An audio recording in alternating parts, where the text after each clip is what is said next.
Is Canada closing its immigration door? If so, what's the goal of it? Before you hear the answer of the ex-Minister of Immigration, I strongly recommend to watch this entire video, as I'll cover what study programs lead to permanent residency and job opportunities in Canada.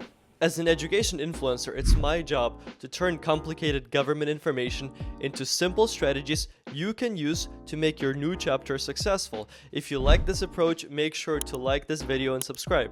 And if you need more personal help, I'll share an incredible service we recently launched later in this video.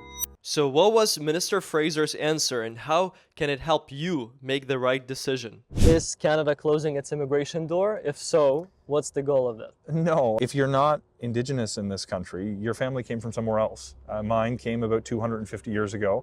Yours may have come more recently. It doesn't make one of us more Canadian than the other. 100% of our labor force growth is coming from immigration. Quarter of the doctors, more actually, in this country came from another country. Nurses? Nurses, yeah, it's actually about a third of the doctors, a quarter of the nurses. The skilled tradespeople who will help build the homes. We will still have to rely to some degree on newcomers. But there are challenges that we have to address. We have to recognize that with our temporary immigration programs, there's been some exploitation that's been going on in this country. I look at the numbers that certain academic institutions have been bringing in through the international student program, and I see that a single community in Ontario doesn't have the capacity to welcome 35,000 new students, notwithstanding the fact that the local educational institution applied for that many study permits. We're going to move forward by continuing to welcome newcomers as an essential part of our economy, as essential components of our community. But we're going to insist that if you are an institution or an employer who wants to benefit from certain programs, that you take some ownership and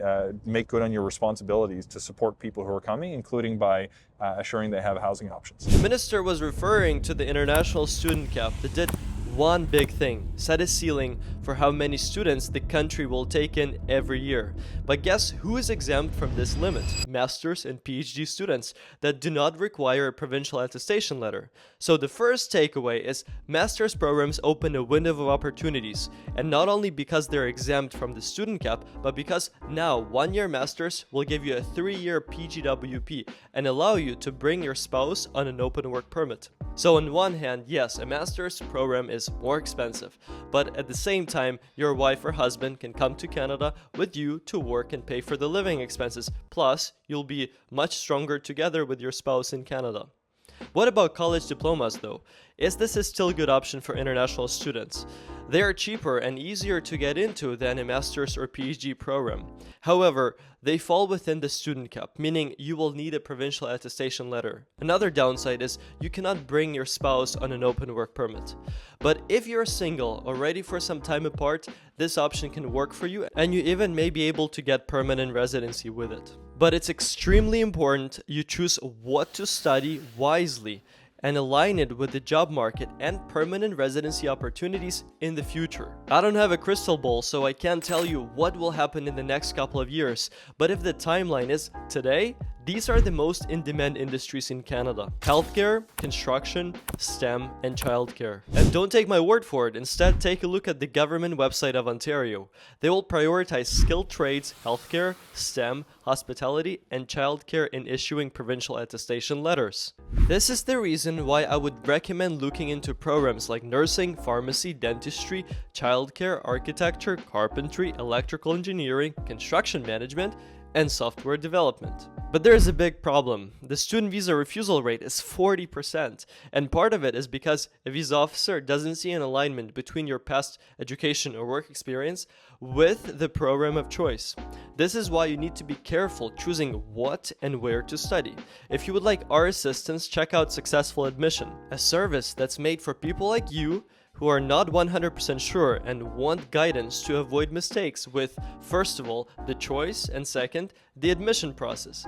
In addition, we offer legal support by immigration lawyers to make sure your move is successful. My team has already helped many people move to Canada and get permanent residency. You help me to figure out like which major and which school, that means like which province I'm going to apply for. We were discussing about like whether I should apply for a major in like video production. During this journey, I kind of think like everything have a have a reason to be there. Everybody have a path. You know that my approach is to empower people like you to achieve long-term success. Frankly, I launched this service as I wish I had something like this back when I moved to Canada, as I chose the wrong study program, wasted thousands of dollars, like many other students that I know who did everything on their own. Please let me know if you have any questions in the comments below, or reach out to me on Instagram or LinkedIn. I'd appreciate a big like and highly recommend you watch this video next about the best provinces for immigrants and international students in Canada.